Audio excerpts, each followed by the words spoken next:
Selanjutnya kita melangkah pada materi pertama, yaitu arus kas metode langsung.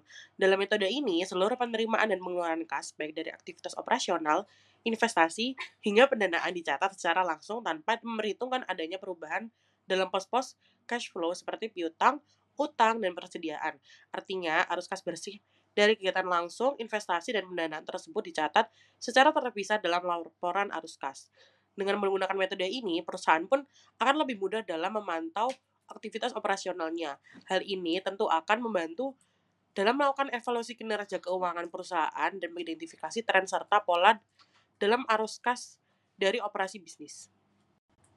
Lalu di sini ada laporan arus kas metode langsung pada PT Sukses Kemilau periode berakhir pada 31 Desember 2020. Jadi, arus kas dari aktivitas operasi ini yaitu kas diterima dari pelanggan senilai 20 juta, lalu dikurangi beban dan pembayaran kepada kreditur senilai 9 juta. Lalu arus kas bersihnya adalah 11 juta didapat dari 20 juta dikurangi 9 juta. Lalu untuk arus kas dari investasi, yang pertama pembayaran kas untuk pembelian gedung senilai 30 juta. Lalu arus kas bersihnya juga senilai 30 juta. Lalu arus kas dari aktivitas pendanaan yaitu kas diterima dari pemilik investasi senilai 30 juta, dikurangi penarikan kas oleh pemilik senilai 5 juta. Lalu, arus kas bersih dari aktivitas pendanaan adalah 25 juta didapat dari 30 juta dikurangi 5 juta. Arus kas metode tidak langsung yaitu memiliki ciri utama permulaan dengan laba bersih, kemudian disesuaikan dengan perubahan akun non-kas dan akun-akun laporan posisi keuangan terkait serta berfokus pada penyesuaian dari laporan laba rugi untuk mencerminkan kas bersih. Untuk langkah-langkahnya yang pertama yaitu dimulai dengan laba bersih, tambahkan kembali beban non-kas misalnya depresiasi dan juga amortisasi. Yang ketiga itu menyesuaikan perubahan akun posisi keuangan operasi seperti piutang, persediaan, utang usaha, dan lain-lainnya. Yang keempat yaitu hasil akhirnya adalah arus kas bersih dari aktivitas operasi. Arus kas metode ini memiliki kelebihan dan juga kekurangannya. Untuk kelebihannya itu lebih mudah disusun karena datanya langsung berasal dari laporan laba rugi dan juga laporan posisi keuangan, serta menunjukkan hubungan antara laba bersih dan juga arus kas. Untuk kekurangannya yaitu kurang informatif mengenai arus kas aktual karena hanya mencangkup penyesuaian, bukan rincian penerimaan dan juga pengeluarannya. Dapat contoh soal dari arus kas metode tidak langsung, yang dimana kita itu membuat mutasi dengan raca saldonya pada tahun 2017 dan 2018 untuk mengetahui kenaikan dan penurunan aset, liabilitas, dan ekuitasnya. Lalu menyiapkan laporan laba rugi untuk disesuaikan pendapatan non-kas dan juga beban non-kasnya, sehingga menunjukkan hasil yang dapat menjadi pengurang atau penambah di dalam arus kas nanti. Dapat informasi tambahan, yang pertama ada operating expense termasuk depreciation expense sebesar 42.000 dan prepaid expense yang telah dijalani sebesar 3.000, interest expense yang telah dibayar tunai sebesar 11.000, dan C-nya ini land atau tanah dijual secara tunai sebesar nilai bukunya. Yang D ini equipment harganya 155.000 telah dibeli tunai. Equipment yang harga belinya ini $55.000 dan nilai bukunya itu $50.000 telah dijual tunai dengan harga $47.000. Dan yang E ini bond payable dibayar atau dilunasi secara tunai dengan nilai buku. Yang F ini common stock sebesar 1 per par telah diedarkan atau dijual tunai. Yang G ini dividen tunai telah dibayarkan sebesar 74.000. Diminta susunlah laporan arus kas untuk tahun yang berakhir 31 Desember 2018 dengan metode tidak langsung. Untuk selanjutnya akan membahas tentang jawaban dari arus kasnya. Untuk arus kasnya saya akan bacakan. Untuk dari aktivitas operasi yang pertama kan ada laba bersih sebesar 146.000, lalu ditambahkan dengan penyusutan sebesar 42.000, rugi penjualan aktiva tidak lancar 3.000, kenaikan akun receivable yang mengurangi kas 15.000, kenaikan inventory yang mengurangi kas 30.000, penurunan prepaid expense yang menambah kas ini 3.000, penurunan akun payable yang mengurangi kas yaitu 7.000.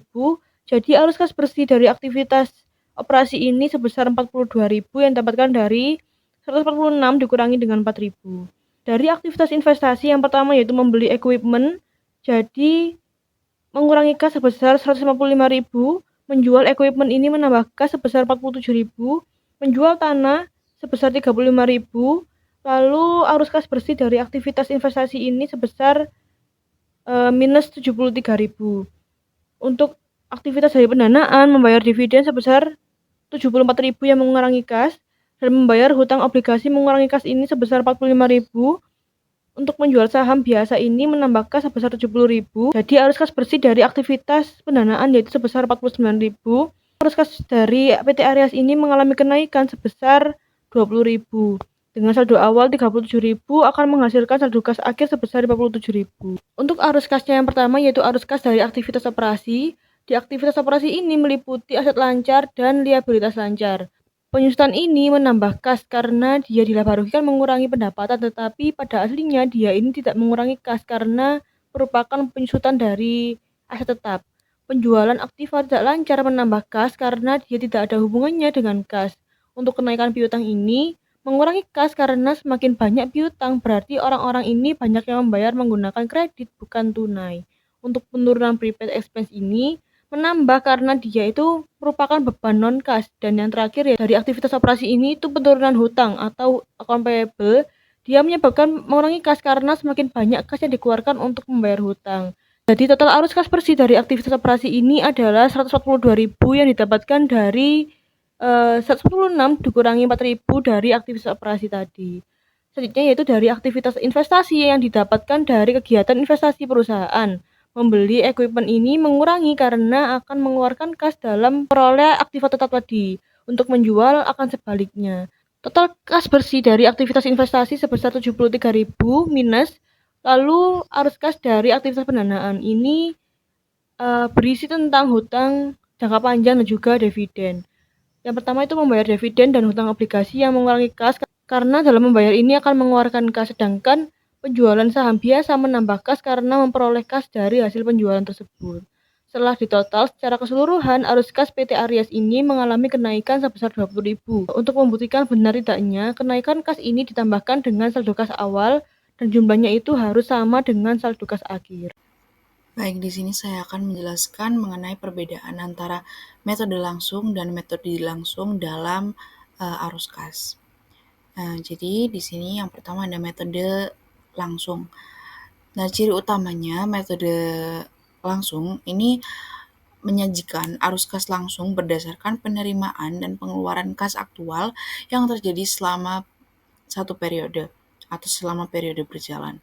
Nah, aktivitas operasi, investasi, pendanaan diuraikan dalam kategori kas masuk dan kas keluar secara spesifik.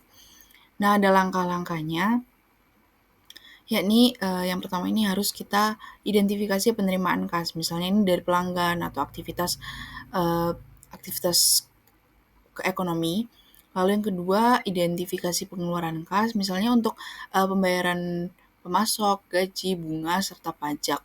Lalu yang ketiga, kita cari selisih antara total penerimaan dan pengeluaran untuk menghasilkan arus kas bersih dari aktivitas operasi. Nah, kelebihannya antara lain itu lebih mudah dipahami karena dia itu menunjukkan rincian arus kas secara langsung dan memberikan informasi yang lebih spesifik untuk analisis pengelolaan kas. Nah, dari kelebihan pasti ada kekurangan. Nah, kekurangannya itu ada memerlukan lebih banyak data detail dari transaksi keseharian, dan yang kedua ada tidak memberikan hubungan langsung antara laba bersih dan arus kas. Lalu untuk metode selanjutnya dalam metode tidak langsung, ciri utamanya adalah dimulai dari laba bersih, kemudian disesuaikan dengan perubahan akun non-kas dan akun-akun laporan posisi keuangan yang terkait. Dan fokusnya ini dia lebih ke penyesuaian dari laporan laba rugi untuk mencerminkan kas bersihnya. Nah, untuk langkah-langkahnya kita bisa mulai dari laba bersihnya dulu, lalu ditambahkan kembali dengan beban non-kas, misalnya kayak depresiasi dan amortisasi. Lalu kita harus menyesuaikan perubahan akun posisi keuangan operasi seperti piutang, persediaan, utang usaha, dan lainnya. Lalu hasil akhirnya ini nanti adalah arus kas bersih dari aktivitas operasi. Nah, untuk kelebihan dari arus kas metode tidak langsung ini lebih mudah disusun karena datanya langsung berasal dari laporan laba rugi dan neraca, dan dia ini menunjukkan hubungan antara laba bersih dengan arus kas.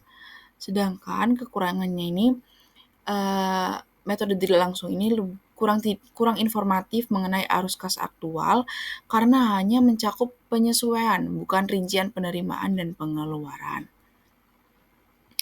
Nah, di sini ada tabel yang berisikan perbedaan antara kedua metode dari beberapa aspek. Yang pertama dari aspek pendekatan. Metode langsung ini dia lebih ke penerimaan dan pengeluaran kas aktual sesuai yang sudah saya jelaskan tadi. Lalu untuk metode langsung dia penyesuaiannya dari laba bersih. Untuk data yang ditampilkan, metode langsung ini menampilkan data yakni rincian penerimaan dan pengeluaran kas, sedangkan metode tidak langsung adalah penyesuaian perubahan non kas dan akun posisi keuangan. Untuk kemudahan pemahaman, metode langsung ini lebih intuitif bagi pengguna laporan keuangan, sedangkan metode tidak langsung dia membantu menghubungkan laba bersih dengan kas. Untuk tingkat kesulitan, metode langsung lebih sulit disusun daripada metode tidak langsung. Sekian penjelasan dari saya, kurang lebihnya mohon maaf. Untuk slide selanjutnya akan membahas soal P236.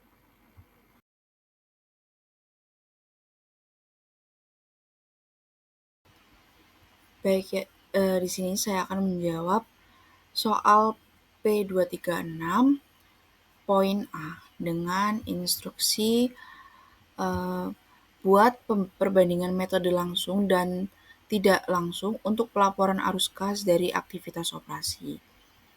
Nah, untuk metode langsung dan tidak langsung ini di sini saya menjelaskan dari beberapa aspek, perbedaan dari beberapa aspek, yakni ada pendekatan pencatatan, rincian informasi, contoh transaksi, keunggulan, keterkaitan, dan rekomendasi IASB. Nah, untuk metode langsung, ini pendekatan pencatatannya ini mencatat langsung penerimaan dan pengeluaran kas utama. Untuk rincian informasinya, metode langsung dia memberikan rincian penerimaan dan pengeluaran kas. Contoh transaksinya adalah penerimaan dari pelanggan, pembayaran dari pemasok, lalu keunggulannya dia lebih transparan dan mudah dipahami oleh pengguna laporan, serta informasinya ini langsung tentang aliran kas aktual dan metode langsung lebih disarankan oleh IASB. Untuk metode tidak langsung,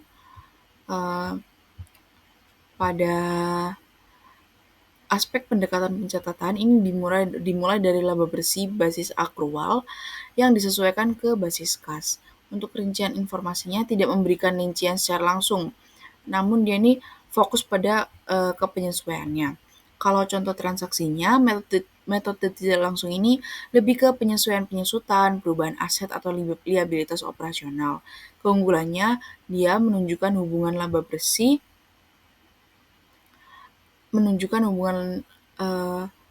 laba bersih dengan arus kas operasional. Untuk keterkaitannya, metode tidak langsung ini menghubungkan laporan laba rugi, posisi keuangan, dan arus kas. Dan rekomendasi IASB, metode tidak langsung ini dia tetap diterima oleh IFRS, prinsip IFRS, tapi tidak dianjurkan oleh IASB. Jadi IASB lebih menganjurkan untuk menggunakan metode langsung. Baik, sekian dari saya. Untuk poin selanjutnya akan dijelaskan oleh rekan saya. Selanjutnya saya akan menjelaskan mengenai problem 23 nomor 6. Poin B, yakni laporan arus kas untuk tahun berakhir 31 Mei 2022. Jadi yang pertama, laporan arus kas aktivitas operasi terdiri dari penerimaan kas dari pelanggan senilai 1.238.250. Lalu ada pengeluaran kas, pembelian barang dagang senilai 684, pembayaran gaji senilai 276.850, lalu pembayaran beban lainnya senilai 10.150, pembayaran bunga senilai 73.000, pembayaran pajak penghasilan senilai 43.000, lalu pembelian dan pembayaran tadi dijumlahkan menjadikan 1.087.000. Lalu arus kas dari aktivitas operasi adalah 151, 250 didapat dari kas dari pelanggan dikurangi total dari pembelian dan pembayaran. Lalu arus kas investasi adalah pembelian aset tetap senilai 28.000. Lalu arus kas dari aktivitas investasi ini tetap 28.000. Lalu arus kas aktivitas pendanaan. Jadi terdapat penerimaan kas menerbitkan saham senilai 20.000, pengeluaran kas pembayaran dividen tunai senilai 105.000, pembayaran utang obligasi senilai 30.000. Lalu tadi dijumlah menghasilkan 135.000. Lalu arus kas dari aktivitas pendanaan ada 114.000 didapat dari 135.000 dikurangi 20.000. Lalu kenaikan kasnya adalah 8.250. Lalu saldo awal kas adalah 20.000, lalu saldo akhir adalah 24.000 didapat dari kenaikan kas ditambah dengan saldo awal kas. Pembahasan soal 23.6 yang poin C. Jadi terdapat perintah menghitung arus kas dari aktivitas operasi menggunakan metode tidak langsung untuk Chapman Company. Jadi saya akan bacakan arus kasnya. Dari aktivitas operasi ini terdapat laba bersih sebesar 130.000 dan penyusutan yang menambah kas sebesar 25.000, kenaikan inventory yang mengurangi kas yaitu 30.000, kenaikan akun receivable atau piutang ini sebesar 17.000 yang mengurangi kas, kenaikan akun payable sebesar 10.000 yang menambah kas, dan kenaikan wages and salaries menambah kas sebesar 25.000. Jadi arus kas bersihnya dari aktivitas operasi ini sebesar 143.000. Arus kas dari aktivitas operasi ini meliputi aset lancar dan juga liabilitas lancar. Penyusutan ini menambah kas karena dia itu dilaba rugi mengurangi pendapatan tapi tidak mengurangi kas sebenarnya. Untuk kenaikan piutang ini mengurangi kas karena semakin banyak piutang berarti orang-orang ini banyak yang membayar menggunakan kredit bukan tunai. Kenaikan hutang atau account payable ini dia menambah kas karena semakin banyak kas yang ada dari hasil peminjaman uang. Untuk kenaikan beban gaji dan upah ini karena dia itu merupakan beban non-kas. Jadi total arus kas bersih dari aktivitas operasi sebesar 143.000 yang didapatkan dari 130.000 ditambah dengan 13.000 dari arus kas bersih operasi.